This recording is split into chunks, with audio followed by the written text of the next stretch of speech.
আসসালামু আলাইকুম ওয়া রাহমাতুল্লাহি ওয়া বারাকাতুহু শেখ। ওয়ালাইকুম আসসালাম ওয়া রাহমাতুল্লাহি ওয়া বারাকাতুহু।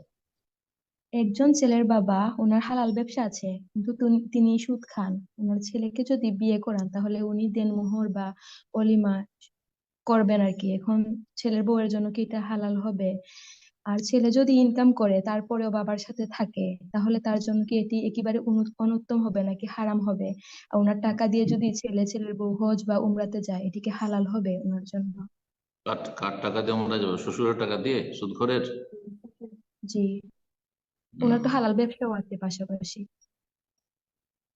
আমার জন্য দোয়া করবেন শেখ। হালাল, তার হালাল ব্যবসা আছে? জি, হালাল ব্যবসা আছে। হালাল ব্যবসা আছে আর সুদও খায়? জি। সুদগুলো সে খাবে আর বাকি হালাল গুলো ছেলে মেয়েরা খাবে। জি, আল্লাহ হেদায়েত দান করুন। বোন প্রশ্ন করেছেন যে একজন ছেলে বিয়ে করেছে আর তার বাবা, ছেলের বাবা সুদি কারবার করে আর একটি হালাল ব্যবসাও রয়েছে। এখন তার সংসারে সে আছে, সেই টাকা দিয়ে, অর্থাৎ সুদের টাকার সংমিশ্রণ যাতে রয়েছে সেই টাকা দিয়ে সে বিয়ে শাদী করা, তার অলিমা করা ইত্যাদি এগুলো করতে পারবে কিনা। তার বাবা যদি দেয় স্বেচ্ছায়, তাহলে আসল হচ্ছে যে সে হালালটা দিচ্ছে, ভালো কাজে দিবে, হালাল দিচ্ছে, আর হারামটা নিজে খাবে, যেহেতু আল্লাহর ভয় কম রয়েছে অথবা নেই। সুতরাং প্রয়োজন হলে নেবে, আর যদি দেখে যে নিজে স্বাবলম্বী, আলহামদুলিল্লাহ, আমি ছোট করি অলিমা করব, কিন্তু আমার বাপের যে রুজিতে হারামের সংমিশ্রণ রয়েছে, ধ্বংসাত্মক গুনহায় সে লিপ্ত রয়েছে, সুতরাং তার সহযোগিতা নেব না, এটা বেশি ভালো, এটা বেশি ভালো। তবে যদি পুরোপুরি তার কারবার, তার হালাল ব্যবসা না থাকতো, সুদী কারবার, শুধু সুদী প্রতিষ্ঠানের সাথে জড়িত আর সমস্ত সুদী তার ইনকাম বা হারাম, যে কোনো হারাম ইনকাম, তাহলে বলতাম যে তার কোন রকমের সহযোগিতা নেওয়া বা হারাম পয়সা দিয়ে এরকম সহযোগিতা নেওয়া যায় না। জি। একমাত্র যারা সাবালক হয়নি, নাবালক, নাবালকদের ভরণ পোষণ ফরজ রয়েছে বাবার ওপর, সুতরাং কোনখান থেকে দিয়েছে সেটা নাবালক দেখবেন না। এইরকমই মেয়ে, মেয়ে যতক্ষণ বিয়ে শাদী হয়নি বাবার উপর ফরজ রয়েছে। স্বামী সুদখোর, স্বামীর রোজগার পুরোই হারাম, এখন সে স্বামীর ঘরে আছে আর স্বামীর ওপর ভরণ পোষণ ফরজ, কোথা থেকে দিচ্ছে জবাব দিবে রবের কাছে, তার স্বামী। সে তার ন্যায্য অধিকার, সে ভরণ পোষণ নিতে পারবে। যদিও সেই ব্যক্তি মনে রাখবেন যে এই হারাম খাওয়ার সাথে বেনামাজি হয়, তাহলে তার সাথে সংসার করা যায় না। বেনামাজি, সুদ খাচ্ছে, হারাম রোজগার করছে, আর তার সাথে সংসার করবেন, বলছেন আমার তো ন্যায্য অধিকার, তার থেকে ভরণ পোষণ নেওয়া না, ঘটে যায়। তার উপরে এইরকম বলছেন যে এইরকম বাবা যার হালাল হারামের সংমিশ্রণ, হালাল ব্যবসা আছে আর সুদি কারবার আছে, সে যদি হজ উমরা করার জন্য পয়সা দেয় তাহলে নেওয়া জায়েজ কিনা? জায়েজ আছে, জায়েজ আছে। তবে তাদের শরণাপন্ন হবেন না, নিজেই চলার চেষ্টা করবেন। আর জরুরি নয়, যার নিজের পয়সা নেই তার হজ উমরা নেই, যার নিজের পয়সা নেই তার হজ উমরা নেই। সুতরাং হারাম থেকে বেঁচে থাকবেন, আর সরাসরি আপনার রোজগার যদি হারাম হয় তাহলে এসব হজ উমরা কবুল হবে না, হজ উমরা কবুল হবে না। কেউ দিচ্ছে তখন দেখার বিষয় নেই আর জিজ্ঞাসা করার বিষয় নেই যে আপনি আমাকে আপনার ওই হালাল ব্যবসা থেকে দিলেন না আপনার সুদের ইনকাম থেকে দিলেন, এইরকম জিজ্ঞাসার শরীয়তে কোনো ভিত্তি নেই। সুতরাং এটি বাড়াবাড়ি, এটাও করার প্রয়োজন নেই। জি, আল্লাহ হেফাজত করুন। আমিন। প্রশ্ন করবেন পান্না, আপনি প্রশ্ন করুন।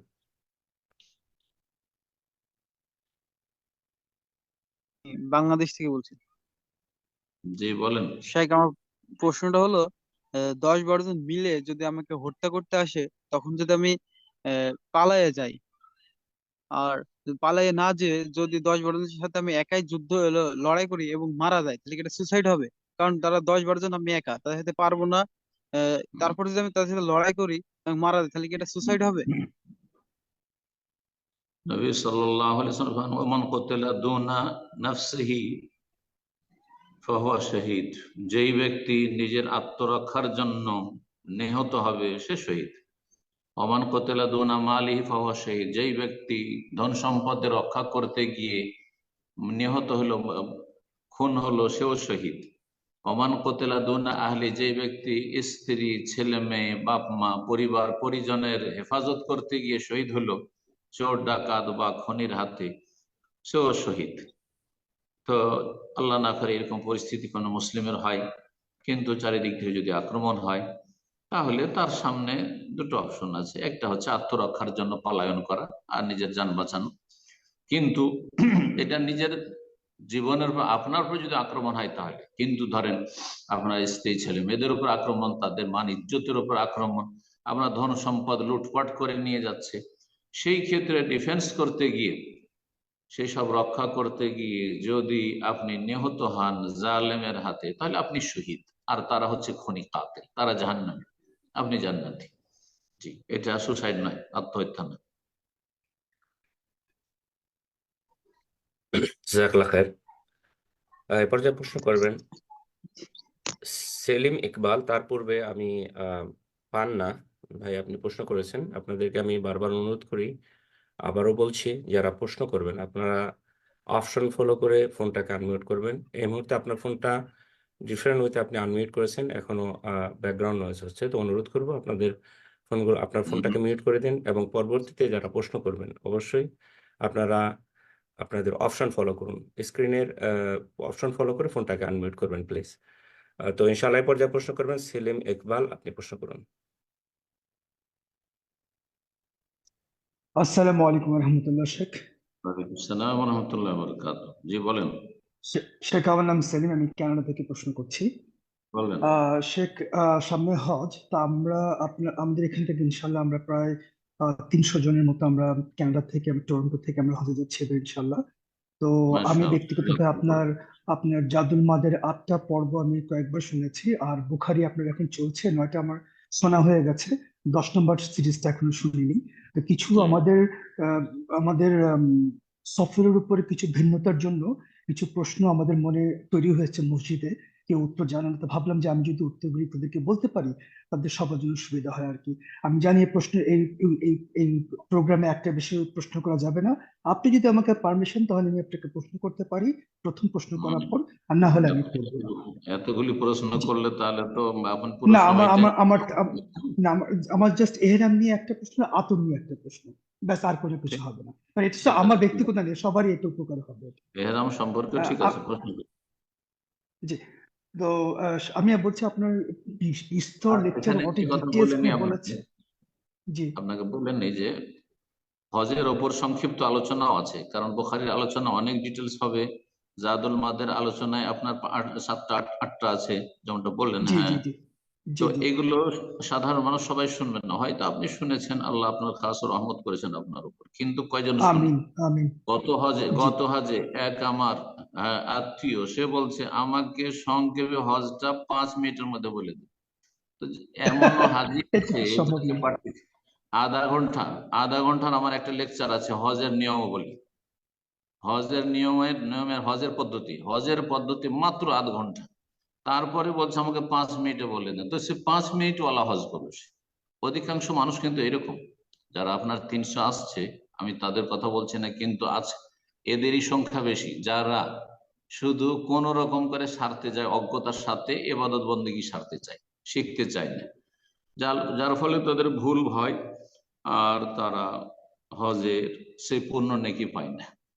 আল্লাহ সকলকে সঠিক বুঝ দান করুন। কিন্তু কমপক্ষে সেই আধা ঘন্টা 1 ঘন্টার যে বক্তব্যগুলো রয়েছে, হজের কার্যাবলী আছে, হজের পদ্ধতি বলে আছে, ওমরা সম্পর্কে 2টো আলোচনা, মহিলাদের ওমরা আছে, তারপরে ওমরার পদ্ধতি আছে, এই আলোচনাগুলি 1 ঘন্টা 1.5 ঘন্টা টোটাল আলোচনা। অবশ্যই যেন আপনাদের সাথী সঙ্গীরা সবাই শুনে আসেন, আর তার সাথে কোরআন সুন্নাহ ভিত্তিক যেসব কিতাবাদি আপনাদের ভাষায় রয়েছে, সেগুলির সাথে নিয়ে আসবেন বা পড়ে আসবেন যদি সম্ভব হয়। আল্লাহ তৌফিক দান করুন। তো জি বলুন শেখ, আপনার। আমি আপনার হজের ভুল ভ্রান্তি, তারপর হজের প্রপার মহিলাদের হজ, যেগুলি সিঙ্গেল সিঙ্গেল 1 ঘন্টা 1.5 ঘন্টা, এগুলি সবগুলি আপনার মোট হ্যাঁ, 25টার মতো ওগুলো লেকচার আমি শুধু অন্যদেরকে দেবেন। আমার MP3-তে আমি উদ্দেশ্য করেছি। হচ্ছে অন্যদেরকে আপনি বুখারীর আলোচনা দিলে শুনতে পারবেন না, ওরা এত লম্বা। জি জি জি, যাদের আমি জানি, সেজন্য ভাবলাম যে আমি তাদেরকে দিবেন আপনার আধা থেকে ঘন্টা 1 সামাইটা ঘন্টা জেনে। আলোচনা করবেন। হ্যাঁ, জি জি, আপনার তাদেরকে সাথে আধা একমত, জি ঘন্টা আপনি আলোচনা ঠিকই করে বলেছেন। দিবেন। জি, ঠিক। জি। তো আচ্ছা, আমি প্রশ্ন করছি, আমাদেরকে এখান থেকে প্রথমে টরন্টো থেকে জেদ্দাতে নিয়ে যাবে, সুতরাং স্বাভাবিক আমরা প্রথমে এহরাম ক্রস করছি, মিকাত ক্রস করছি একবার। হুম, এরপরে আমাদেরকে 4 দিন আমাদের জেদ্দাতে আমাদের ওমরা করার পর, সরি মক্কাতে ওমরা করার পর আমরা মক্কার কাছাকাছি থাকবো। আমাদেরকে মদিনাতে নিয়ে যাবে 5 দিনের জন্য। সেখান থেকে হুম, আমাদেরকে আবার নিয়ে আসবে আজিজিয়াতে হজ করার জন্য, জিলহজ মাসের 3 বা 4 তারিখে। তো সেখানে হুম। আমরা আবার জুলহাইফা মিকাত আমরা অতিক্রম করব। তো আমরা 100 আমরা 2টা বার মিকাত আমরা অতিক্রম করছি। প্রশ্ন হচ্ছে, আমরা কি তাহলে 2বার আমরা করতে পারবো? আর আমরা কখন তামাত্তু হজের আহ আহ আহ নিয়তটা আমরা করব? আপনি বলেছেন যে রাসূলুল্লাহ সাল্লাল্লাহু আলাইহি ওয়াসাল্লাম কখনো একটা সফরে একটা উমরা করাটা উনি পছন্দ করতেন না, এই জন্য আপনাকে প্রশ্ন করেছি।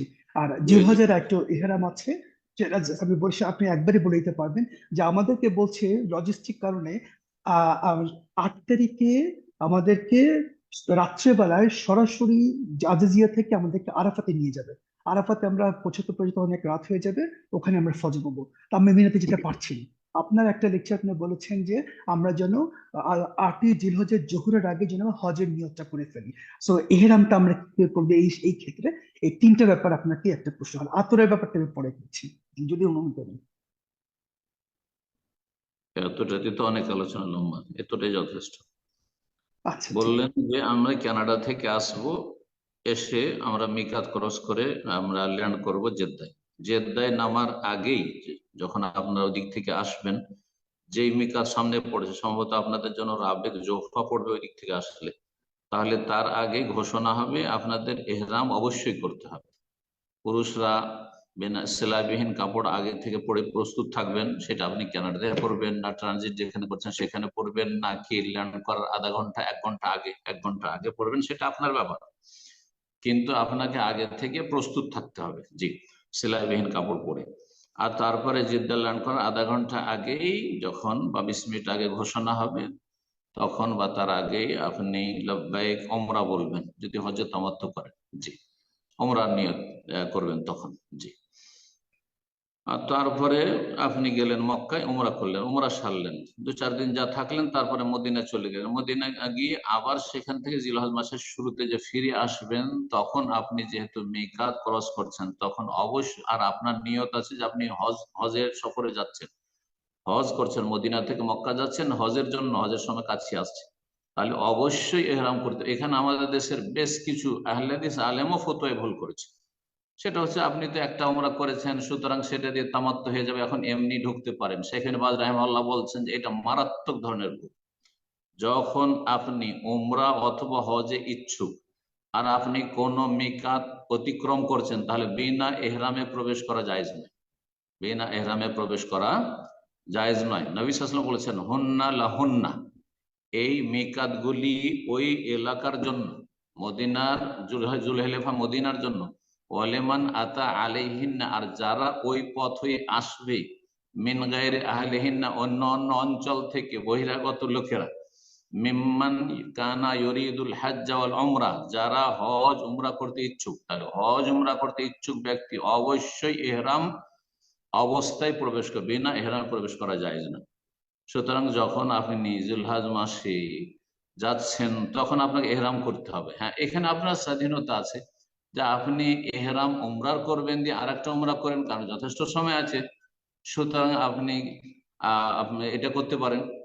আবার যদি মনে করেন যে আমি এত কষ্ট করে আর একটা উমরা করব না ভিড়ের সময়, তাহলে আপনি মদিনার মিকাত থেকে লব্বাইক হাজ্জান বলে নিলেন, আর তারপরে ওই অবস্থায় থেকে গেলেন, এহরাম অবস্থায় থেকে গেলেন 8 তারিখ পর্যন্ত, যেটা আপনার জন্য কষ্টকর। এটা করতে পারেন, কিন্তু এর চাইতে উত্তম আর একটি উমরার আল্লাহ সুযোগ দিয়েছেন, করে নেবেন। যেই কথাটি আমরা আলোচনা করি যে নবী সাল্লাল্লাহু আলাইহি ওয়াসাল্লাম এক সফরে একাধিক উমরা করেনি, সেটা মক্কায় বসে বসে, মক্কায় থেকে করেননি। এক সফরে একাধিক উমরা, 4 সফরে 4টা উমরা করেছেন। অর্থাৎ যারা এই যে সুন্নতের খেলাফ বেশি বেশি উমরা করছে, তাদের ভুলটি সংশোধনের উদ্দেশ্যে, যে মসজিদে আয়েশা, মসজিদে তানিম যাচ্ছে, এই 3 কিলোমিটার 5 কিলোমিটার দূরে, আর তারপর সেখান থেকে আবার একটি উমরা, আবার যাচ্ছে সকাল বিকাল, সকাল বিকাল যাচ্ছে আর করছে, এটা জায়েজ নয়, বা এটা সুন্নতের খেলাফ, এর কোনো প্রমাণ নেই। আশা করি বলছেন, বহিরাগত লোকদের জন্য, এটা মক্কার লোকের জন্য, হারামের বর্ডার পর্যন্ত যাবে উমরার উদ্দেশ্যে, উমরা করার জন্য হারামের বর্ডারে যাবে, আর সেখান থেকে ইহরাম করে আসবে, বাইরের লোকের জন্য নয়। বাকি কথা হলো যে আপনারা করবেন এখানে, জি। আর তারপরে আর একটি বিষয় জিজ্ঞেস করছিলেন, সেটা হচ্ছে যে 8 তারিখ যে এতে থাকবেন, দিনের বেলা তো থাকলেন আপনি মেনাতে, জোহর আসর মাগরিব এশা পড়লেন, কিন্তু এশা পরে ফজরের আগে আগে রাত 11টা 12টার দিকে অধিকাংশ হাজিদেরকে আজকাল আরাফা নিয়ে যাওয়া হয়। এটা খানিকটা সন্ন্যতের খেলাফ হচ্ছে, কিন্তু বৃহৎ স্বার্থে একটি সন্ন্যত পরিত্যাগ করা হচ্ছে। সেটা হচ্ছে সকালবেলা, আমরা একসময় গিয়েছি, সকালবেলা বের হয়ে রাস্তার জ্যামে এমন ফাঁসলাম যে জোহর হয়ে গেল, অনেকের জোহর পরে বিকেল বেলা আসরে এসে আরাফার ভিতরে ঢুকতে পারছে, জায়গায় নিজের খুঁজে পাচ্ছেন না, তাঁবু খুঁজে পাচ্ছেন না, ভিড়ে কোন দিকে হারিয়ে গেছে, বা গাড়ি ঢোকাতেই পারছে না। তো এইসব কারণে এখন করেছে কি, এই প্রায় 8-10 বছর থেকে এগুলো হয়েছে। সেটা হচ্ছে অধিকাংশ হাজিদেরকে রাত্রে নিয়ে চলে যায়, অল্প হাজিরা থাকে যারা সকালবেলা যায়, অল্প হাজিরা থাকে যারা সকালবেলা যায়। আর সেটি উত্তম, সূর্য ওঠার পরে 9 তারিখে বেরোবেন মেনা থেকে, আর তারপরে সেখানে পৌঁছবেন, এটি উত্তম। কিন্তু সেটা করা সম্ভব হলে, যদি আপনি আপনার বাস ছেড়ে দেন অথবা ট্রেন ছেড়ে দেন, রাত্রে গেলেন না, কাফেলা ছেড়ে দিলেন, তাহলে সকালবেলা একা একা গিয়ে আপনার তাবু আরাফাতে খুঁজে পাবেন না, তখন রাস্তায় কোথায় থাকবে, রাস্তায় তো বসতে দিবে না, আজকাল মহাবিপদে পড়বে। সুতরাং একটি সুন্নত ছুটলো বৃহৎ স্বার্থে, সেই সুন্নত ছেড়ে আপনি সাথী সঙ্গীদের সাথে থাকবেন। আল্লাহ কবুল করুন, আল্লাহ তৌফিক দান। এই সুন্নতের নেকি ইনশাআল্লাহ পেয়ে যাবেন, কারণ আপনি ইচ্ছা করে সুন্নতটি ছাড়ছেন না। বারাকাল্লাহ ফিক। আশা করি মোটামুটি আপনার এই আলোচনা হয়েছে। সামনের সপ্তাহে আরো সময় আছে, আপনি এইভাবে একটি করে প্রশ্ন করবেন, ইনশাআল্লাহ আলোচনা চলে আসবে ইনশাআল্লাহ। জাযাকুমুল্লাহ খাইর। বারাকাল্লাহ ফিক। তো ইনশাআল্লাহ জি, আপনারা পরবর্তী প্রশ্ন যদিও নিয়ম অনুপাতে আপনি নেক্সট উইকে করতে পারবেন না, ফলোইং উইক, তারপর সপ্তাহে ইনশাআল্লাহ চেষ্টা করুন পরবর্তী প্রশ্ন করার জন্য। তো যাই হোক, ইনশাআল্লাহ আমরা আরেকজনকে সুযোগ করে দিচ্ছি, পর্যায়ে প্রশ্ন করবেন। অন্তর, আপনি প্রশ্ন করুন। আসসালামু আলাইকুম শেখ, আমি বাংলাদেশ থেকে বলছি। ওয়ালাইকুম আসসালাম ওয়া রাহমাতুল্লাহি ওয়া বারাকাতুহু। জি বলেন। শেখ, আমার প্রশ্নটা হলো যে আপনার একটা তিরমিজিতে একটা হাদিস আছে যে সারা পৃথিবীর সবাই মিলে যদি কোনো উপকার করতে চায় উপকার করতে পারবে না, আল্লাহ যতটুকু লিখে রেখেছেন ততটুকু ছাড়া। এবং সারা পৃথিবীর সবাই মিলে যদি তোমার কোনো ক্ষতি করতে চায় কোনো ক্ষতি করতে পারবে না, আল্লাহ সুবহানাহু ওয়া তাআলা যতটুকু লিখে রেখেছেন ততটুকু ছাড়া। এই হাদিস থেকে হুম কি এই কথা বলা যায় যে সারা পৃথিবীর সবাই মিলেও আমার হত্যা করতে পারবে না, আল্লাহ যখন লিখে রেখেছে তখন ছাড়া? হুম অবশ্যই, অবশ্যই। ফেরাউন ফেরাউন মুসা আলাইহিস সালামকে হত্যা করার জন্য কত বালক হত্যা করেছে, কিন্তু মুসা আলাইহিস সালামকে হত্যা করতে পারেনি, নিজেই ধ্বংস হয়েছে। ইউসুফ আলাইহিস সালামের ভাইয়েরা ইউসুফ আলাইহিস সালামকে মেরে ফেলার জন্য কত চেষ্টা করে, সবগুলি ভাই মিলে, কিন্তু পারেনি। শেষখানে গিয়ে তার কাছে সারেন্ডার করতে হয়েছে, আর তার অধীনে বসবাস করতে হয়েছে। তো আল্লাহ যেখানে যাকে পৌঁছাতে চান, যতদিন রাখতে চান, যে অবস্থায় রাখতে চান, সেখানে পৌঁছবে, সেটা করবে। ইন্নাল্লাহ বালিগু আমরিহি, আল্লাহ সূরা তালাক বলছে ইন্নাল্লাহ বালিগু আমরিহি, আল্লাহ তার কাজ পর্যন্ত অবশ্যই পৌঁছিবেন, আল্লাহ যেটা করতে চান। আল্লাহ রাব্বুল আলামিন সঠিক বুঝার তৌফিক দান করুন। জি, এর নাম তকদির। তবে এর মানে এ নয় যে কর্ম করব না, অবশ্যই কর্ম করে যেতে হবে। আল্লাহ সেই কোরআনে বলছেন খুযু হিযরাকুম, হ্যাঁ, তোমরা তোমরা সতর্কতা অবলম্বন করো, সতর্ক সাবধান থাকো। আল্লাহ যদি না চান, তো আল্লাহ চেয়েছেন কি না চেয়েছেন আপনি কি জানেন যে অসতর্ক হয়ে বসে থাকবেন? আল্লাহ যদি হায়াত রাখেন তো কেউ মারতে পারবেন না। আর দুশমন আক্রমণ করতে আসছে আর আপনি বসে আছেন, না না, মোটেই না।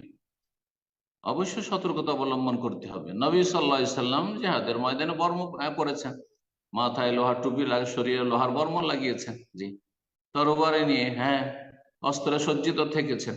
এবং সলাতুল খৌফের বিধান রয়েছে, সতর্কতার সাথে। একসাথে সবাই সেজদা যেও না, এক কাতার সেজদা করো, আর এক কাতার পাহারা দাও। জি, তাহলে বোঝা গেল যে আমাদের তদবিরও করতে হবে, আর তকদিরও বিশ্বাস করতে হবে। শুধু তকদির ওপর আস্থা করে আমি কোনো তদবির চেষ্টা করব না, এটি না জায়েজ, এটি মোটেই জায়েজ না, এটি জাবরিয়াদের কাছ থেকে। যারা বলছে মানুষ পাথরের মতো, না। আল্লাহ হিদায়াত দান করুন, সঠিক বুঝ দান করুন। আমিন। এরপর যা প্রশ্ন করবেন সুরাজ সুরাজ শেখ, আপনি প্রশ্ন করুন। আসসালামু আলাইকুম রহমতুল্লাহ বারকাতুহু। সাইক, ওয়ালাইকুম আসসালাম ওয়া রাহমাতুল্লাহি ওয়া বারাকাতুহু। তাই আমি জি রাঁচি থেকে বলছি, রাজমিস্ত্রির কাজে এসেছি। তো বলেন। আমার প্রশ্ন হচ্ছে সাহেব, যে কিছুদিন আগে তো আমি এখানে এসেছি, তো প্রশ্ন হচ্ছে জুমা সম্পর্কে, যে এখানে তো সহি আকিদার মসজিদ নাই। তো আমরা কিভাবে জুমার সালাত আদায় করব? কারণ এখানে তো সব দেখছি যে যারা আকিদা সহি নয় তাদের মসজিদ আছে। তো এই হুম, ক্ষেত্রে আমরা কি করব? বলুন, তাদের মসজিদে সালাত আদায় করবেন, আপনার সালাত হয়ে যাবে। তাদের সালাতে যদি ত্রুটি হয় আপনার সালাত হয়ে যাবে। দেওবন্দীদের মসজিদ আছে তো, তাবলিগদের মসজিদ আছে তো, অবশ্যই আছে। আপনার আকিদা সহি নয় মানে নামাজ হবে না এমন বিধান নেই শরীয়তে। আকিদায় বড় ধরনের ভুল, ইমান ভঙ্গকারী আকিদা যদি থাকে, শিরক কুফর, বড় শিরক কুফর স্পষ্ট চোখে দেখতে পান, তখন আপনি তো জানেন না, দেখেছেন যে ইমাম বড় শিরক করছে, যখন শুনে নেবেন যে ইমাম বড় শিরক করছে বা দেখে নেবেন যে ইমাম বড় শিরক করছে, তখন তার পিছনে সালাত জায়েজ না। এমনি আসল হচ্ছে মুসলমানদের পিছনে সালাত জায়েজ, যতই বেদাতি হোক না কেন। আপনার কাছে যখন স্পষ্ট না হয়েছে ততক্ষণ পর্যন্ত তদন্ত করার কোনো প্রয়োজন নেই যে মসজিদে গিয়ে ইমাম সাহেবের আগে ইন্টারভিউ নিব, যদি ইমাম এইরকম হয় তাহলে আর পড়বো না। না না না, ইন্টারভিউর কোনো প্রয়োজন না, আসলে হচ্ছে নামাজ পড়ে যাবে না। কিন্তু যখন শুনবেন যে ইমাম খুতবায় বলছে যে হ্যাঁ আব্দুল কাদের জিলানী, হ্যাঁ মায়ের পেটে 18 পারা কোরআন মুখস্থ, আব্দুল কাদের জিলানী সন্তান দিতে পারে, আব্দুল কাদের জিলানী এই করতে পারে সেই করতে পারে, তোমরা দরগাহে যাও সেখানে পাবে, তাহলে তখন সে মুশরিক, তার পিছনে সালাত জায়েজ নাই, তার আগ পর্যন্ত জায়েজ। জি, সুতরাং এসব সংশয়ে থাকবেন না আর চরমপন্থা অবলম্বন করবেন না। মুসলিমদের পেছনে সালাত জায়েজ, যতক্ষণ পর্যন্ত তার বিপরীতটা আপনার কাছে স্পষ্ট না হয়েছে। জি। জাজাকাল্লাহ খায়ের। প্রশ্ন করবেন আয়েশা খাতুন, আপনি প্রশ্ন করুন। জি, আসসালামু আলাইকুম রহমতুল্লাহি ওয়া বারাকাতুহু। সম্মানিত শেখ, ভালো আছেন? জি বলেন। জি, আলহামদুলিল্লাহ। আমি জানতে চাচ্ছি যে ডে অফ আরাফাতের রোজা, দুঃখিত, জি, ডে অফ আরাফাতের রোজা হাদিস থেকে এসছে যে আসলে আমরা কয়টি রাখবো? টোটাল বলছে 9টি। আমরা কয়টি রাখবো এটা যদি আপনি বলতেন ইনশাল্লাহ, জাজাকাল্লাহ খায়রান। 9টি রাখেন তো ভালো। আরাফার রোজা তো একটি। আরাফার রোজা যখন বলবেন তখন একটি, আর যখন বলবেন যে জিলহজ মাসের এই দিনগুলি খুব মোবারক মাস, হ্যাঁ জিলহজ মাসের প্রথম 10 দিন, 10 তারিখ তো কোরবানির দিন, সেই দিন শুধু রোজা রাখা সিয়াম পালন জায়েজ নয়, বাকি 9 দিন জায়েজ আর মোবারক দিন। আর মুসনাদ আহমদ একটি হাদিস রয়েছে, কানা রাসূলুল্লাহ ইয়াসুমু সাজিল হিজ্জা, রাসূলুল্লাহ সাল্লাল্লাহু আলাইহি ওয়াসাল্লাম আর জিলহজ মাসের 9 রোজা রাখতেন। তো 9 রোজা মানে 9 দিন রাখতেন, মানে 9ম তারিখ রাখতেন, দুটোই অর্থ করা হয়েছে। সুতরাং একটি অর্থের ভিত্তিতে 9 দিন রাখতে পারবেন। আর তারপরে এই সময়গুলি গোটা বছরের মধ্যে সবচাইতে উত্তম সময়, দিনের দিক থেকে সবচাইতে উত্তম দিন হচ্ছে জিলহজ মাসের এই 10টি দিন। সুতরাং কেউ যদি 9টি রাখতে পারে তো ভালো, না পারে 3টি রাখবে, 5টি রাখবে, 7টি রাখবে, যে যতটা পারে। আর যদি কিছুই না পারে কমপক্ষে একটা রাখারও চেষ্টা করবে, সেটাও ফরজ নয়। সেটা রাখলে গত 1 বছর গুনাহ মাফ হবে, আগামী 1 বছর গুনাহ মাফ হবে, কিন্তু আরাফার রোজাও ফরজ নয়। জি। জাজাকাল্লাহ খায়ের। প্রশ্ন করবেন এস কে আসগর, আপনি প্রশ্ন করুন।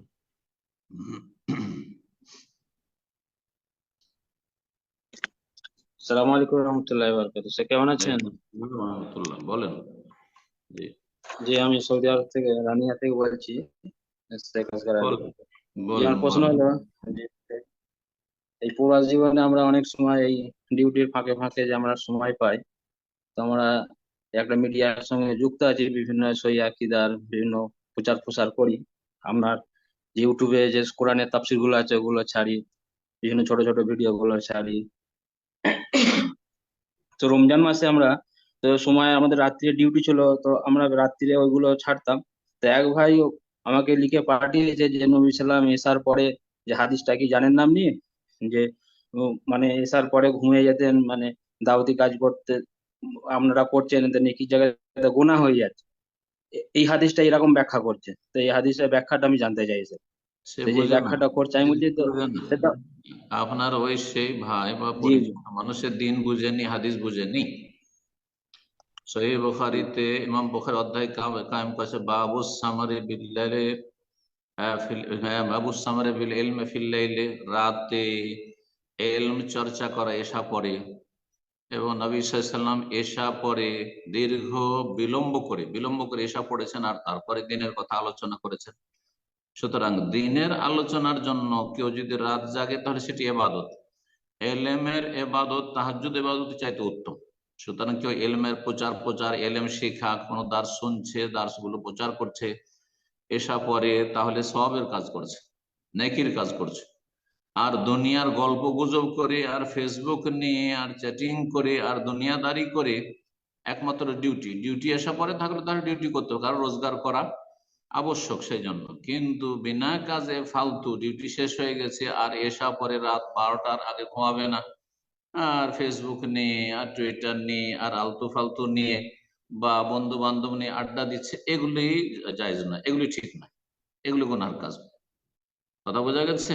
দুটো সমন্বয় করতে হবে। উনি ভুল বুঝেছেন, উনি ওই এক চোখে দেখেছেন, কানা মানুষ এক চোখে দেখে, তো একটা হাদিস দেখেছে আর একটা হাদিস দেখে। আল্লাহ হিদায়াত দান করুন। আমিন। প্রশ্ন করবেন রাতুল, আপনি প্রশ্ন করুন। আসসালামু আলাইকুম শেখ। ওয়ালাইকুম আসসালাম ওয়া রাহমাতুল্লাহি ওয়া বারাকাতুহু। জি মেহেরপুর, বাংলাদেশ। বলেন। আমি একটা আলেমের কাছ থেকে শুনেছিলাম যে উনি বলছিল যে টাইলস মাটির উপাদান আছে, এই জন্য টাইলসের উপর যদি বাচ্চারা অনেক সময় পেশাব করে ফেলে তো ওইটা শুকায় গেলে মাটির মতোই আপনার মাসালা হবে। কতটুকু মানে এই সম্পর্কে একটু জাকাতুল জানতে আরদি চাচ্ছি। ইয়াবসুহা, নবী সাল্লাল্লাহু আলাইহি ওয়াসাল্লাম জাকাতুল আরদি ইয়াবসুহা, একটি হাদিস রয়েছে যে মাটি জমিন যদি শুকিয়ে যায় তাহলে সেটা পাক পবিত্র। কিন্তু টাইলস কি আসলে মাটি? টাইলস হচ্ছে শক্ত জিনিস, আর সেখানে হয়তো ধীরে ধীরে পেশাবটা শেষ হয়ে গেছে সেখান থেকে, কিন্তু পেশাব সেখানে শুকিয়ে গেছে না, পেশাব থেকে দুর্গন্ধ আছে, আর জানছেন যে এখানে পেশাব পড়েছে আর ধোয়া সম্ভব, সেটা তো ধুয়ে নেবে। তারপরে মাটিতে হইলেও নবী সাল্লাল্লাহু আলাইহি ওয়াসাল্লাম শুকানোর জন্য ছেড়ে দেননি, বরং বলেছেন সেখানে পানি ঢেলে দাও, বালতি পানি ঢালতে বলেছেন। তো এমনি কাঁচা মাটি হলে পানি ঢেলে দিলেন আর তারপরে শুকিয়ে গেল, পানির পরিমাণ পেশাবের চাইতে বেশি, তা দিয়ে পাক হয়ে গেল। আর টাইলস হলে পানি ঢেলে দেওয়ার পরে সেটাকে পরিষ্কার করে দেবেন, আর পানি ঢালবেন না, এমনি এমনি শুকিয়ে থেকে যাবে আর পেশাব করতে থাকবে। না না, মোটেই জায়েজ নয় এটা। আর এইভাবে হয় না। জাযাকাল্লাহ খায়ের। প্রশ্ন করবেন আবু আব্দুল্লাহ আব্দুল মালিক বিন ইদ্রিস, আপনি প্রশ্ন করুন। আসসালামু আলাইকুম ওয়া রাহমাতুল্লাহি ওয়া বারাকাতুহু। ওয়ালাইকুম আসসালাম ওয়া রাহমাতুল্লাহি ওয়া বারাকাতুহু। শেখ, আজকে চাঁপাইনবাবগঞ্জ, বাংলাদেশ থেকে আমি আব্দুল মালিক বিন ইদ্রিস। আমার হ্যাঁ, ছেলেকে নিয়ে একটু লাইভে আসছি দোয়া নেওয়ার জন্য শেখ। মাশাআল্লাহ, আল্লাহ বরকত দিক, বারাকাল্লাহু লাকা ফি আহলিকা ওয়া মালিকা ওয়া আওলাদিক। আল্লাহ সবারই বরকত দিক যারা আছেন সাথে আমাদের। বারাকাল্লাহু ফিল জামি। আমার ছেলে আপনাকে সালাম দিচ্ছে, বলেন আসসালামু। ওয়ালাইকুম আসসালাম, মাশাআল্লাহ, তাবারাকাল্লাহ। আর প্রশ্ন থাকলে করো, আল্লাহ তাকে দিনের খাদেম হিসেবে কবুল করো। মাশাআল্লাহ, তাবারাকাল্লাহ। আল্লাহ জাযাকাল্লাহ বারিক খায়ের। ওয়াজজিদ। জি, জাযাকাল্লাহ। তো ঠিক আছে, কোনো প্রশ্ন ইনশাআল্লাহ আছে? আমরা কোনো জি প্রশ্ন আছে তোমার? শেখ, আজকে শুধুমাত্র আমার ছেলেটার জন্য দোয়া নেওয়ার জন্যই লাইভে আসছি আমি আজকে। কোনো প্রশ্ন নেই। তোমরা গুনাহগার, দোয়া করো, নিজেই দোয়া করো। হ্যাঁ, দাওয়াতুল ওয়ালিদ লিওয়ালিদিহি, বাপ মায়ের দোয়া বেশি গুরুত্বপূর্ণ। জি, তবে আল্লাহ রাব্বুল আলামিনের কাছে দোয়া করে আল্লাহ কবুল করো। আল্লাহ ভালো মানুষদেরকে আল্লাহর ভালো নিয়ামত দান করো, ভালো হওয়ার তৌফিক আমাদেরকে দান করো। ভুল ত্রুটির জন্য আল্লাহ যেন আমাদের পাকড়াও না করে। জি।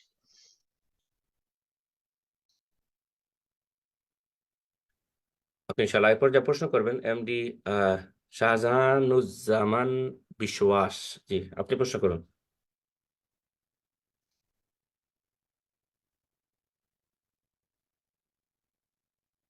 হাসানুজ্জামান, জি সরি, হাসানুজ্জামান বিশ্বাস, আপনি প্রশ্ন করুন।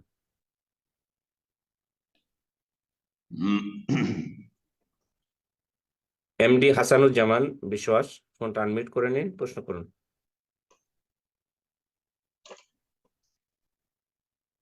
হয়তো উনি পারছেন না।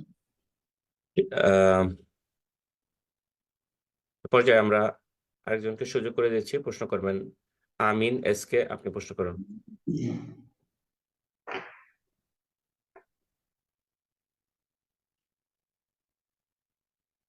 জি, আমিন এস কে, ফোনটা আনমিউট করে নিন, প্রশ্ন করুন।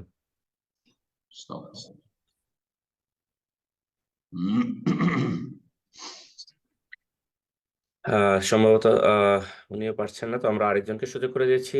খালিদ বিন দেলোয়ার, আপনি প্রশ্ন করুন। আসসালামু আলাইকুম সম্মানিত স্যার। ওয়ালাইকুম আসসালাম ওয়া রাহমাতুল্লাহি ওয়া বারাকাতুহু। জি, আমি দক্ষিণ কোরিয়া থেকে বলছি। তো আমার প্রশ্ন হচ্ছে, দক্ষিণ কোরিয়া? আমার জি জি আল্লাহ হেফাজত করুন, বলেন। জি আমার প্রশ্ন হচ্ছে, আমাদের এইখানে এই বাসা নেওয়ার সময় অ্যাডভান্স অনেকগুলো টাকা দিতে হয়। তো সেক্ষেত্রে যদি বেশি পরিমাণে টাকা দেওয়া হয়, তাহলে ওই বাসা ভাড়া দিতে হয় না, শুধু ওইখানে গ্যাস বিল, কারেন্ট বিল, এই যাবতীয় যা আছে আনুষঙ্গিক ওইগুলা দিতে হয়। এইভাবে বাসা প্লাস যে স্থায়ী মসজিদ নেওয়া, স্থায়ী বাংলাদেশিরা টাকা পয়সা একখানে করে এইভাবে টাকা দিয়ে ওইখানে জুমার নামাজ সবকিছুই করা হয় আর কি। তো এইভাবে নেওয়াটা কি আমাদের জন্য শরীয়তে কোনো বাধা বিধি আছে কিনা? না, কোনো বাধা নেই, জায়েজ আছে। আপনি একসাথে প্রথম টাকা, বেশি টাকা দিয়ে দিলেন, আর তারপরে আপনাকে ভাড়া দিতে হইল না। হ্যাঁ, যদি ধরেন উদাহরণস্বরূপ কেউ 1 বছরের বা 5 বছরের একসাথে যদি দিয়ে দেয়, তাহলে কোনো ভাড়া লাগবে না শুধু কারেন্ট। আর কেউ যদি মাসের মাস দেয়, তাহলে ভাড়া লাগবে। এইরকম যদি শর্ত থাকে, আল মুসলিমুন আলা শুরুতিহিম, জায়েজ আছে। এইরকম লেনদেন বা চুক্তি জায়েজ রয়েছে, কোনো অসুবিধা নেই। প্রশ্ন করবেন। ভাড়া নেওয়ার পরে মসজিদ করা যেতে পারে। যেখানে জমি জায়গা কিনতে পারছে না, ভাড়া নিয়ে সেখানে সালাত আদায় করতে পারে মুসলিমরা, মুসলিম দেশে বিশেষ করে। জাযাকাল্লাহ খায়ের। প্রশ্ন করবেন সিরাজুল এস কে, আপনি প্রশ্ন করুন।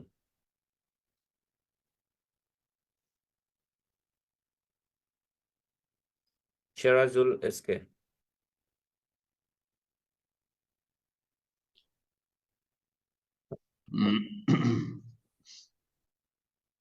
ওকে, আমরা আরেকজনকে সুযোগ করে দিচ্ছি এই পর্যায়ে।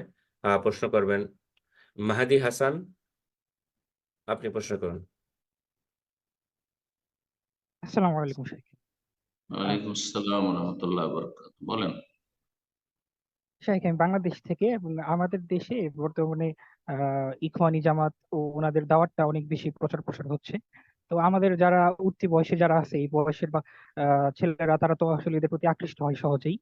তো এই ক্ষেত্রে আমরা তাদেরকে সতর্ক করার জন্য মওদুদী রহিমাহুল্লাহর বইগুলো পড়তে না করি, এবং আপনার ভিডিওগুলা এবং অন্যান্য শায়েখদের আলোচনা, আরো শায়েখদের আলোচনা, এগুলো আমরা দিয়ে থাকি। তবে সর্বশেষ কিছু বিপত্তির জায়গা, সেটা হচ্ছে যে বাংলাদেশে একজন আলেম আছেন, যাকে আমাদের সালাফি আলেমরাও যার থেকে ইলম নিতে বলেন।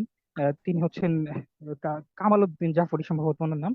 উনি বেশ কিছু জায়গায় ওনার বেশ ভূয়সী প্রশংসা করেছেন এবং বলেছেন যে আরব দেশে মওদুদী রহিমাহুল্লাহর অনেক কদর ছিল। তাছাড়া আহ মানে আমরা তো জানি যে ওই যে গায়েবানা জানাজা, সেটা হচ্ছে আমাদের আলেমদের মতে আহ ওইটা জায়েজ নেই। তবে সেটা নাকি মওদুদী রহিমাহুল্লাহ গায়েবানা জানাজা নাকি ইয়াতে নাজ্জাশীর বাদশার পরে নাকি একমাত্র তারটাই অনুষ্ঠিত হয়েছে হারামের ভিতরে।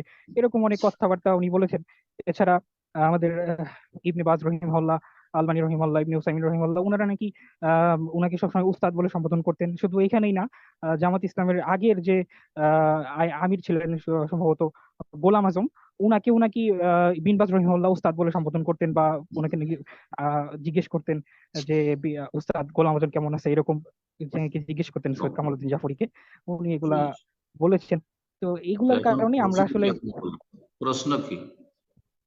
এখন শেখ, এই যে এই বিষয়গুলো কি সত্যি, যে এই যে গায়েবানা জানাজার বিষয়টা, বা ওই যে আরব আলেমদের কাছে তার গ্রহণযোগ্যতার বিষয়টা, আহ, যদি হয়ে থাকে, তাহলে তো আমরা সেই ক্ষেত্রে এই সতর্ক করার ক্ষেত্রে মানে তাদের একটা পাল্টা যুক্তির সম্মুখীন হয়। এই কারণে আর কি শেখ, এই বিষয়টা একটু পরিষ্কার করে দিলে উপকৃত হতো। এগুলো মানুষের সংশয়। আর জাফরি একজন ইখওয়ানি, পাক্কা ইখওয়ানি, এবং সে এমন জায়গায় এমন সময় সুযোগ পেয়েছে যে সময় বাংলাদেশে আসলে জামাত ইসলামী যে তারা পাক্কা ইখওয়ানি এবং তারা জঙ্গিবাদের দিকে আহ্বানকারী, এই কথাটি সৌদি আরবের উপর স্পষ্ট ছিল না। এখন স্পষ্ট হয়েছে যে ইখওয়ানিরা জঙ্গি। জি, এখন তারা সতর্ক হয়েছে, আলহামদুলিল্লাহ। আর তারপরে কোন ব্যক্তির জানাজা কোথাও হয়ে গেল, এটা তার সহি আকীদা মানহাজের প্রমাণ বহন করে না। জানাজা ফাসেকেরও হইতে পারে, ফাসেক ফাজেরেরও জানাজা হইতে পারে, তার দুনিয়ার কোনো একটা এমন কোন মর্যাদা আছে, অথবা তার কিছু কাজ আছে, সেই কাজগুলির ভিত্তিতে তার জানাজা হইতে পারে। জানাজা হওয়া সার্টিফিকেট নয় সহি আকীদা মানহাজের সালফিয়াতের, সালাফি হওয়ার। বরং পথভ্রষ্ট বেদাতিরও জানাজা হইতে পারে বিভিন্ন উদ্দেশ্যে। জি, এতে ধোকা খাওয়ার কিছু নেই। ওস্তাদ বললেন, তোকে শেখ বলবে নাকি? মওদুদিকে অথবা সৈয়দ কুতুবকে ওস্তাদ, ওস্তাদ মানে প্রফেসর, ওস্তাদ মানে প্রফেসর। আপনি জানেন আরবিতে ওস্তাদ মানে আমাদের দেশি ওস্তাদ নয়, ওস্তাদ মানে হচ্ছে প্রফেসর। তো একজন লোককে ওকে শেখ, শেখ না, সে শেখের যোগ্য নয়, তাকে শেখ বলা জায়েজই নয়। সুতরাং এখন তাকে কি বলবে? মিস্টার বলতে হবে, না হয় ওস্তাদ বলতে হবে। হ্যাঁ, তো এই জন্য আরবরা আমাদের দেশে যেমন মিস্টার, ঠিক তেমনি জনাব, ঠিক তেমনি ওস্তাদ কথা ঠিক। জি, যেহেতু সে শেখ লাকাব পাওয়ার অধিকারী নয়। এ ওস্তাদ মানে এই নয় যে সেই বাজকে বা কেউ বলছে সে ওস্তাদ মানে ওস্তাদ, বাঙালি ওস্তাদ বা ভারতীয় উর্দু ওস্তাদ নয় আসলে। এই বিষয়টিও জানতে হবে। এগুলো ধোকা দেওয়া আসলে, এগুলো হচ্ছে কানা কাহাই করে দেখানো, যেটা জাফরি একসময় করেছে। জাফরি বহু লোককে বিভ্রান্ত করেছে, যেমন বিভ্রান্ত করেছে তার আগে তার সাথী সঙ্গীরা, যারা জামাত ইসলামের লোক। তো জামাত ইসলামের লোকেরা তাদের মানহাজের প্রচার প্রসার করবে, আমাদেরকে তাদের বাতিলের খণ্ডন করে যেতে হবে, তাদের বাতিলের বিভ্রান্তির গুমরাহের খণ্ডন করে যেতে হবে। আল্লাহ তাদের অনিষ্ট থেকে দেশকে রক্ষা করুন, জাতিকে রক্ষা করুন, ফিলিস্তিনকে রক্ষা করুন। জি, আল্লাহ হেফাজত করুন। জি, আমি জানো প্রশ্ন করবেন এইচ কে শাকিল, আপনি প্রশ্ন করুন।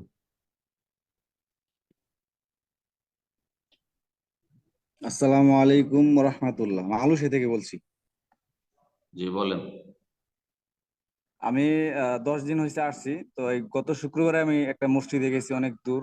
আমার খুব কষ্ট লাগে যে আমি আজান শুনতে পাই না। যাই হোক, খুঁজে মুজে আমি একটা মসজিদে গেছি জুমার নামাজ পড়তে। তো এখানে যাওয়ার পরে 2 রাকাত নামাজ পড়ছি। নামাজের দ্বিতীয় রাকাতে দেখলাম যে ওনারা রুকু থেকে উঠে হাত তুলে, আমরা বেতের নামাজে যেভাবে দোয়া করি ওইভাবে আর কি, দ্বিতীয় রাকাতে উঠে হাত তুলে, আপনার রুকু থেকে উঠে আর কি হাত তুলে দোয়া করছে। তারপরে আবার সেজদায় গেছে। এটা জুম্মাতে করছে এটা না ফজর? একেবারে আমি এটা জুম্মাতে না ফজরে? জুমার নামাজে, জুমার নামাজে। মালয়েশিয়ায়? জি জি, মালয়েশিয়ায়, পেনাং শহরে। মালয়েশিয়ায় ওরা সাফি, সাধারণত ফজরের নামাজে সাফি মজহাবে কুনুত রয়েছে গোটা বছর, সারা জীবন। এটি সুন্নত নয়, সুন্নতের খেলাফ কাজ। হ্যাঁ, অনেকে বিদাত বলেছেন, তো সুন্নতের খেলাফ অবশ্যই। আর এই সুন্নত দ্বারা প্রমাণিত নয়, কিন্তু তাদের মজহাবে রয়েছে বিদাত, কি করছে তারা। আর জুমার দিনে করছে হয়তো, মুসলমানদের উপর জুলম হচ্ছে বিভিন্ন জায়গায়, আর মুসলমান মার খাচ্ছে, যেমন ফিলিস্তিনে হয়তো কোনোতে নাজেলা হইতে পারে, কোনোতে নাজেলা করেছে, তাতে আপনার কি যায় আসে? তারপর আপনার জমা হয়ে যাবে সমস্যা। সেটা ঠিক করলো না ভুল করলো, সেটা ফিকহি মাসলা মাসাইল, এমন কোনো সমস্যা আপনার জন্য না। আপনি জমা পড়ুন, আপনার জমা হয়ে গেছে। জি, জাযাকাল্লাহ খায়ের। প্রশ্ন করবেন কামরুজ্জামান, আপনি প্রশ্ন করুন। আসসালামু আলাইকুম রহমতুল্লাহ শেখ। ওয়ালাইকুম আসসালাম রহমতুল্লাহ বারাকাতুহু। জি শেখ, আমি বাফলে থেকে বলছিলাম, নিউ বলেন। ইয়র্ক। শেখ, একটা প্রশ্ন। আহ তাকদীরের বিষয়ে আসলে অনেক প্রশ্নগুলি একটু এলোমেলো হয়ে যায়, বোঝা মুশকিল। যেমন এর আগে শুনে আসছিলাম। প্রশ্ন না করে যা পড়বেন বিশ্বাস করবেন, যা পড়বেন বিশ্বাস করবেন, প্রশ্ন না করে। জি, আল্লাহ হেফাজত করুন।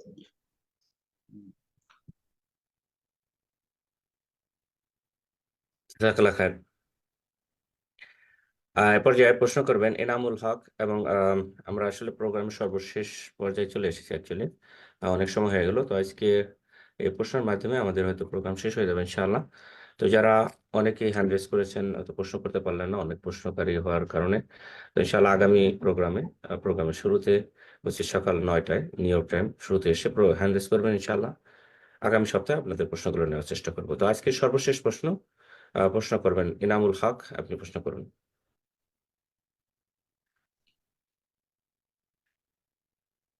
এনামুল হক, আপনি প্রশ্ন করুন। আসসালামু আলাইকুম রহমতুল্লাহ বারাকাতুহু। ওয়ালাইকুম আসসালাম রহমতুল্লাহ বরকাত। জি, আমার প্রশ্ন হলো, ফজরের সময় যদি বাসায় উযু করার পরে 2 রাকাত তাহিয়াতুল ওযু পড়ি এবং এরপরে আবার 2 রাকাত ফজরের সুন্নাত পড়ি, তারপরে মসজিদে গিয়া যেহেতু সময় থাকে জামাতের, আবার 2 রাকাত তাহিয়াতুল মসজিদ পড়তে পারতেছি, তো যেহেতু ফজরের বেলায় এগুলো পড়া কি ঠিক হবে নাকি? এটা আমার জানার বিষয়। একই জায়গায় দুই দুই পড়বেন এটা জায়েজ নয়। নবী সাল্লাল্লাহু আলাইহি ওয়াসাল্লাম থেকে শুধু একই জায়গায় না, বাসায় তাহিয়াতুল ওযু পড়িয়া যখন আজান দেয়, আজানের পরে 2 রাকাত সুন্নাত পড়ার পরে মসজিদে যাই। তাহিয়াতুল ওযু আযানের পরে, আযান ইকামতের মাঝখানে নবী সাল্লাল্লাহু আলাইহি ওয়াসাল্লাম মাত্র 2 রাকাত পড়েছেন। আপনি তাহিয়াতুল ওযু তখন পড়বেন না। যদি পড়েন তাহিয়াতুল ওযুর সাথেই ফজরের সুন্নতের নিয়ত করবেন, ঠিক আছে? ফজরের সুন্নতের নিয়ত একই সাথে করবেন, কিন্তু 2 তাহিয়াতুল মসজিদ, 2 হচ্ছে আপনার সুন্নাত, আর মসজিদে গিয়ে তাহিয়াতুল মসজিদ 2 না, এমনটা নয়। তবে যখন জায়গা ভিন্ন হইলো, মসজিদে গেলেন তখন তাহিয়াতুল মসজিদ পড়তে পারেন। ধরেন বাসা থেকে যখন গিয়েছেন তখন আপনি তাহিয়াতুল ওযু প্লাস নিয়ত করেছেন আপনি ফজরের সুন্নাত আযান ইকামতের মাঝখানে মাত্র 2 রাকাত পড়েছেন নবী সাল্লাল্লাহু আলাইহি ওয়াসাল্লাম। কিন্তু যখন মসজিদে গেলেন তখন মসজিদের একটি হক সাব্যস্ত হলো, তা হচ্ছে মসজিদ সালামি, তাহিয়াতুল মসজিদ। সুতরাং সেখানে 2 পড়তে পারবেন, ওলামারা বলেছে। কিন্তু মসজিদেই যদি হয়, 2 পড়লেন তাহিয়াতুল মসজিদ, তারপরে 2 পড়লেন আপনি তাহিয়াতুল ওযু, 2 পড়লেন আপনি সুন্নাত, না, মোটেই জায়েজ নয়, এটা মোটেই জায়েজ নয়। জি, এই বিষয়টি জানতে হয় যে ফজরের আযান ইকামতের মাঝখানে প্রমাণিত সুন্নাত শুধুমাত্র 2 রাকাত, ওই 2 রাকাতই সব নিয়ত করা উচিত। একই জায়গায়, মানে বাড়িতে হইলে অথবা মসজিদে হইলে। কিন্তু জায়গা ভিন্ন হওয়ার কারণে যে মসজিদের হক হয়ে গেল, সেই জন্য তখন আপনি সেখানে হয়তো আদায় করলেন। জি, এটা জায়েজ তখন। বারাকাল্লাহ ফিক। জাযাকাল্লাহ খায়ের। শেখ, অনেক সময় হয়ে গেল, আছে ইনশাআল্লাহ যেখানে শেষ করা যাক। আল্লাহ আপনাকে উত্তম প্রতিদান দান করেন আপনার মূল্যবান সময়ের জন্য। তো দোয়া করে শেষ করে দেন ইনশাআল্লাহ। জাযাকাল্লাহ খায়ের। ভাই বোনেরা আমাদের সাথে থাকলেন, আল্লাহ রাব্বুল আলামিনের কাছে দোয়া করি আল্লাহ তাদেরকে উত্তম প্রতিদান দান করেন। জাযাকুমুল্লাহু খায়রান ওয়া বারাকাল্লাহু ফিকুম ওয়া ফি আহলিকুম ওয়া রিজকিকুম। আল্লাহ দিন দুনিয়া সবকিছু আল্লাহ বারাকা দান করুন এবং সমস্ত শার থেকে, ফাসাদ থেকে, অনিষ্ট থেকে, গুমরাহি থেকে আল্লাহ বাঁচিয়ে রাখুন। আল্লাহ রাব্বুল আলামিন ছেলে মেয়েদের তরবিয়তের বিষয়টি আজকাল ইসলামের ওপর রাখা বড় জটিল বিষয়। আল্লাহ রাব্বুল আলামিন এই বিষয়টিকে আমাদের জন্য সহজ করে দেন এবং আল্লাহ রাব্বুল আলামিন আমাদেরকে নেক সন্তান সন্ততি যেন দান করেন। আগামী প্রজন্মকে আল্লাহ কিয়ামত পর্যন্ত যেন নেক জীবন যাপনের তৌফিক দান করেন, আর সমস্ত দিন দুনিয়ার অনিষ্ট থেকে আল্লাহ হেফাজতে রাখেন। ওয়া সাল্লাল্লাহু ওয়া সাল্লাম আলা নবিয়িনা মুহাম্মদ ওয়া আলা আলিহি ওয়া সাহবিহি আজমাইন।